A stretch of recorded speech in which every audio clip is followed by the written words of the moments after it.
ज्योतिष के तमाम दर्शकों, आप सभी का बहुत बहुत स्वागत है हमारे खास कार्यक्रम में। मैं हूं आपके साथ देवभूमि ऋषिकेश उत्तराखंड से आचार्य आशीष। आप भी नीचे कमेंट बॉक्स में अपना नाम या अपने शहर का नाम लिखकर हमारे कार्यक्रम का एक खास हिस्सा बन सकते हैं। आज मैं आपके साथ बात करने वाला हूं राहु के नक्षत्र परिवर्तन को लेकर।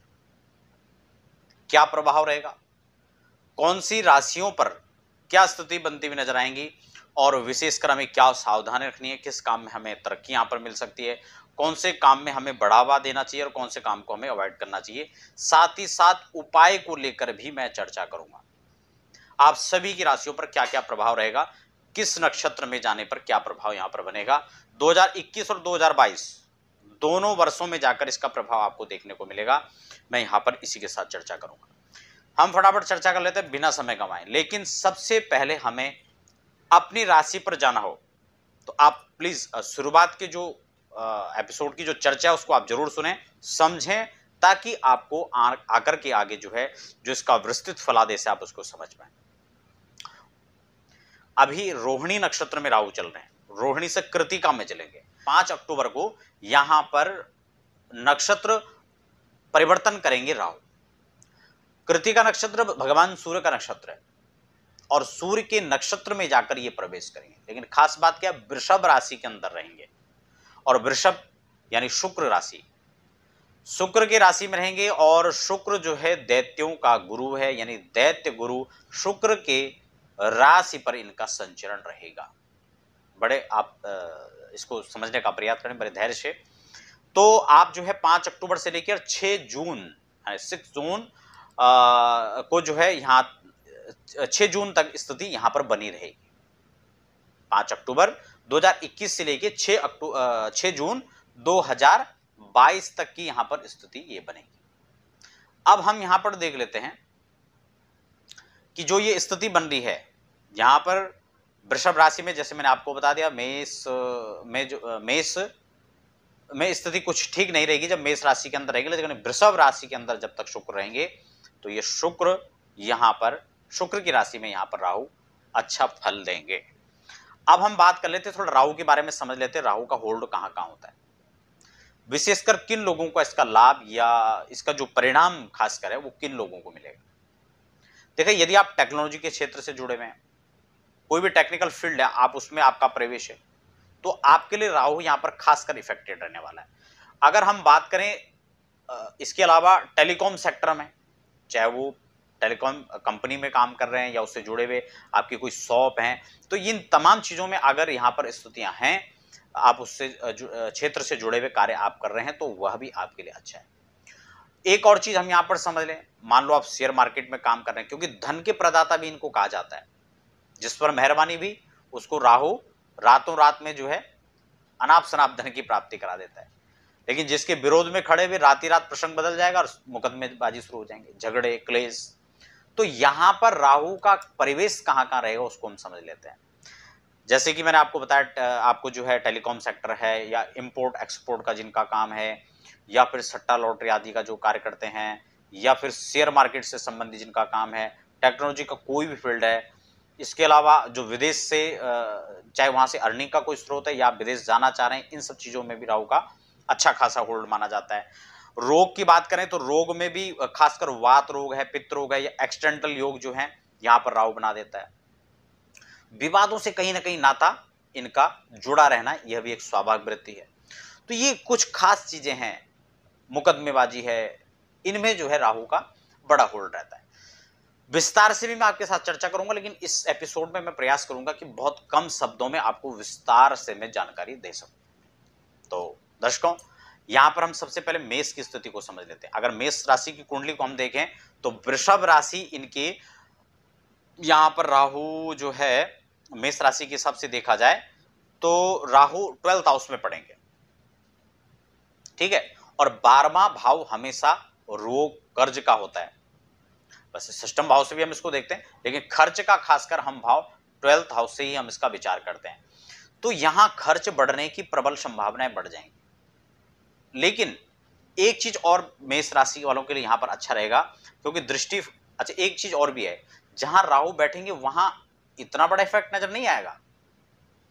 जितना कि जहां उनकी दृष्टियां होंगी वहां पर नेगेटिविटी का असर आपको ज्यादा यहां पर देखने को मिलेगा। अब इनकी दृष्टि की बात करें तो 5th हाउस में दृष्टि रहेगी, यहां पर कहीं ना कहीं संतान को लेकर परेशानियां या संतान की उत्पत्ति में यहां पर प्रॉब्लम्स यहां पर क्रिएट करेगा राहु। शिक्षा के क्षेत्र में जो बच्चे यहां पर पढ़ रहे हैं या शिक्षा से जुड़े हुए कहीं ना कहीं उच्चाटन और उद्वेग की स्थिति उनको बनी रह सकती है। यहां पर मैं साथ ही साथ आपको उपाय भी यहां पर बताऊंगा कि उससे आपको निजात पाने के लिए क्या आपको करना चाहिए। 10th हाउस में इसकी दृष्टि रहेगी और ऐसे में यहां पर राजकीय कार्य वहां पर आपको गतिरोध देखने को मिल सकता है, प्रमोशन को लेकर के गतिरोध की स्थिति यहां पर बन सकती है।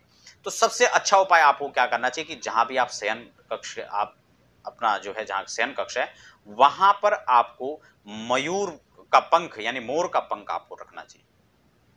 साथ ही साथ आपको हनुमान चालीसा का नियमित पाठ करना चाहिए। 2 छोटे से उपाय हैं, गाय की रोटी पहली रोटी निकाले तो अत्यंत श्रेष्ठ है।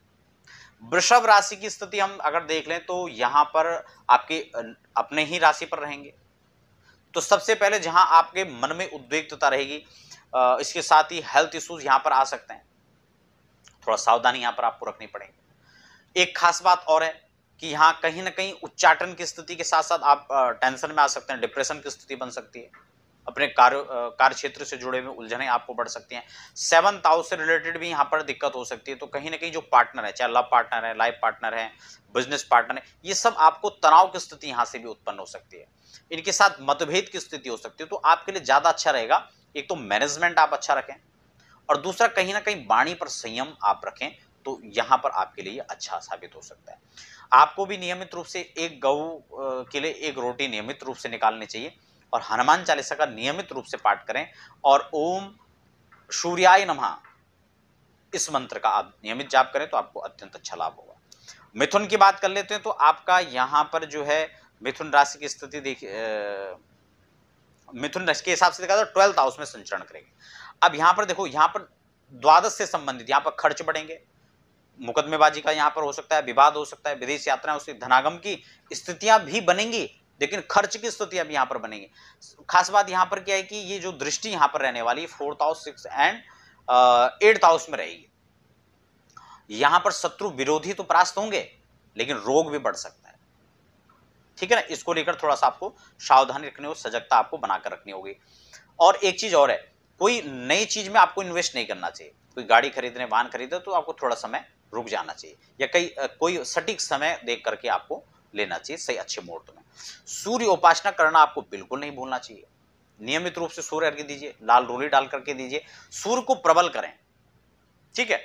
और नियमित रूप से हनुमान चालीसा या बजरंग बाण या सुंदरकांड का आपको पाठ करना चाहिए, तो आपके लिए भी अच्छा रहेगा। अब हम बात कर लेते हैं कर्क राशि की। कर्क राशि के जातकों के लिए एकादश में रहेगा, फाइनेंशियल स्थिति यहां पर स्ट्रांग होगी, कोई शक नहीं है। लेकिन अगर बात करें तृतीय हाउस में, पंचम भाव में और कहीं ना कहीं 7th हाउस से रिलेटेड जो प्रॉब्लम यहां पर क्रिएट कर सकता रहा, मैरिड लाइफ में तनाव ला सकता है, लव लाइफ में तनाव ला सकता है, ठीक है। इसलिए आपको ये सावधानी यहां पर बनाकर रखनी, ये योग यहां पर आपके लिए राहु का यह संचरण काल यहां पर ठीक नहीं रहेगा। भाई बहनों के साथ भी विवाद की स्थिति हो सकती है, तो कहीं ना कहीं कर्क राशि के जातकों को इनसे संबंधित फाइनेंशियली तो आप स्ट्रांग होंगे यहां पर, कोई शक नहीं, क्योंकि राहु यहां पर जब देता है तो अच्छी मात्रा में देता है, ठीक है। वो स्थिति अलग है कि आपकी कुंडली के अंदर क्या स्थिति वहां बन रही होगी, वो अलग विषय। लेकिन आपको भी गाय के लिए एक रोटी जो है नियमित रूप से निकालना चाहिए और साथ ही साथ आपको नियमित रूप से अगर हो सके तो बहुत अच्छा, नहीं तो शनिवार बुधवार 2 दिन आपको पीपल के पेड़ पर जाकर सिंचन करना चाहिए कच्चे दूध से और दीपक वहां पर सायंकालीन जलाना चाहिए। सिंह राशि की हम बात करेंगे तो 10th हाउस में रहेगा संचरण।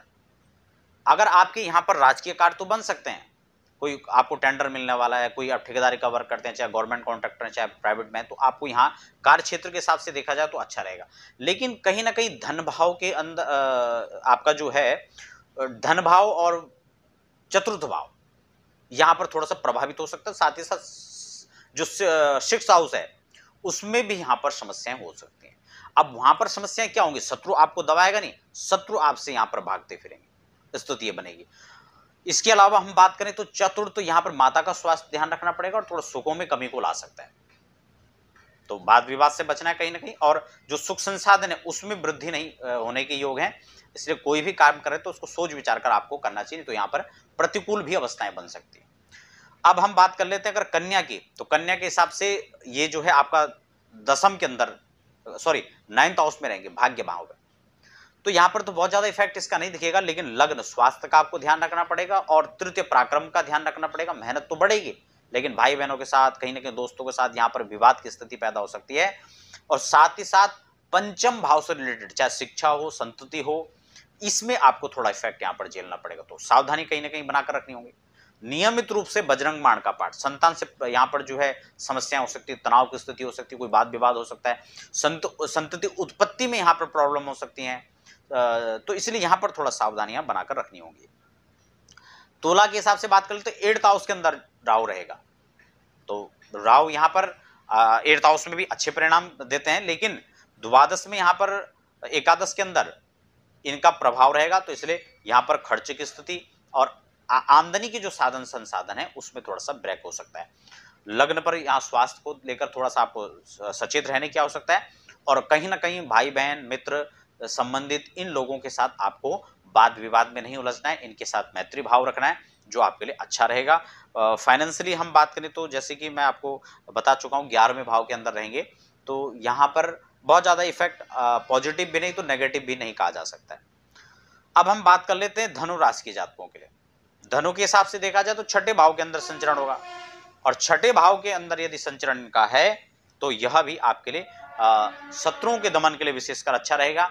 और यहां पर पैतृक संपत्ति हो या फिर कोई ऐसी कोई धन है जो आपको नहीं मिल पा रहा था, वो यहां पर संभावना इसकी प्रबल हो जाएंगी। 10वें भाव के अंदर कहीं ना कहीं अगर कोई प्रमोशन को लेकर बातें हैं तो यहां पर वो डिले हो सकता है।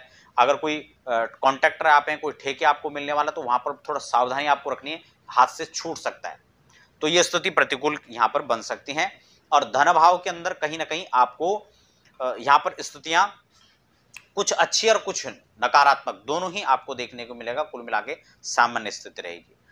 अगर हम बात कर लें मकर राशि के हिसाब से, तो मकर के हिसाब से पंचम भाव के अंदर संचरण रहेगा, ठीक है, लेकिन नवम भाव को प्रभावित करेगा, कहीं ना कहीं भाग्य को प्रभावित करेगा। अड़चने यहां पर कहीं ना कहीं आएंगी, कामों में जो है यहां पर आपको थोड़ा सा गतिरोध यहां पर देखा जा सकता है। धन भाव को भी यहां पर प्रभावित करेगा, फाइनेंशियल स्थिति कहीं ना कहीं अप डाउन चलती रहेंगी, और स्वास्थ्य को भी प्रभावित कर सकता है। तो ये आपको थोड़ा सजग और सावधानी यहां पर बरतनी होगी। अगर हम कुंभ राशि की जातकों को देखें तो कुंभ राशि के लिए यह संचरण 4th हाउस में रहेगा। उसकी दृष्टि बिल्कुल सामने 10म भाव पर रहेगी। पिता से वाद विवाद हो सकता है, उनके स्वास्थ्य को लेकर आपको यहां पर चिंता रखनी चाहिए, उनका स्वास्थ्य का ख्याल रखना चाहिए। और द्वादश भाव के अंदर खर्चों में वृद्धि करेगा। अब ये खर्च रोग में हो सकता है, मुकदमेबाजी में हो सकता है, कोर्ट कचहरी में ये वाद विवाद में स्थिति को यहां पर डामाडोल कर सकता है। तो आपको नियमित रूप से कम एक बजरंग बाण का आपको पाठ करना चाहिए, और या हनुमान चालीसा का आपको पाठ करना चाहिए। सूर्य अर्घ आपको देना बिल्कुल नहीं भूलना है। इसके बाद हम अगर बात कर लेते हैं मीन राशि के जातकों के लिए, तो 3rd हाउस में आपका संचरण काल रहेगा। इसके अलावा 7th हाउस में कहीं ना कहीं यहां पर प्रभावित कर सकता है। दाम्पत्य जीवन को लेकर के, लव लाइफ में यहां पर थोड़ा सा प्रॉब्लम आ सकती है। पार्टनरशिप में कोई भी काम कर रहे हैं वहां पर आपको सचेत रहने की आवश्यकता है। वाद विवाद में आपको जो है वहां पर समय नहीं खराब करना है, रिश्तों को खराब नहीं करना है। ये यहाँ पर आपको प्रतिकूल यहाँ पर हो सकता है। साथ ही साथ फाइनेंशियल स्थिति बहुत स्ट्रांग होने के योग इस दशा काल में नहीं है। तो यहाँ पर कहीं ना कहीं आपको कनक धारा, श्री सूक्त आदि का पाठ करना चाहिए, और हनुमान चालीसा का सायंकालीन में पाठ करें, ताकि धन और मन दोनों स्वस्थ और सचेत यहाँ पर है, स्वास्थ्य का भी लाभ मिले।